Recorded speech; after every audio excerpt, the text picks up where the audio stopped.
যারা ফলোর পিছনে ঘুরতেছেন, যারা ফেসবুকে ভিডিও বানাচ্ছেন, ফলোর পিছনে ঘুরতেছেন। আচ্ছা ভাইয়া, ফলোর পিছনে ঘুরে কি করবেন? ফলো দিয়ে কি ভিউ আনা যায়? ফলোর পিছনে ঘুরে কি করবেন?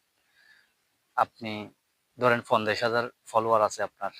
৫০,০০০ তো ভিউ আসবে না। কারণ ৫০,০০০ ফলোয়ার গুলা তো অ্যাক্টিভ থাকবে না। যারা ফলোর পিছনে ঘুরতেছেন তাদের জন্য ভিডিওটা।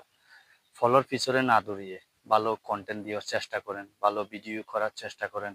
যারা ফলোর পিছনে দৌড়তেছেন তাদের জন্য, বুঝছেন? এক একটা পেজে আমি ঢুকে দেখছি ৫০,০০০ ফলোয়ার আছে। ওই পেজে ভিউ আছে ৪,০০০, ৩,০০০, ৪,০০০, ৩,০০০ এরকম।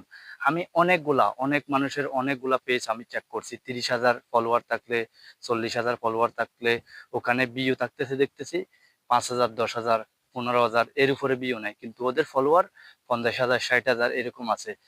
আর অন্য পেজে দেখলাম আমি ৬,০০০ ফলোয়ার আছে, হয়তোবা ৫,০০০ ফলোয়ার আছে। ওইখানে দেখতেছি ৩০,০০০, ৪০,০০০ ভিউ। বুঝছেন ভাইয়া? ফলোয়ার পিছনে না দৌড়ে ভালো ফেসবুকে ভালো কিছু দেওয়ার চেষ্টা করেন, ভালো কন্টেন্ট দিয়ে ভিডিও বানানোর চেষ্টা করেন, অরিজিনাল ভিডিও বানানোর চেষ্টা করেন। আসসালামু আলাইকুম।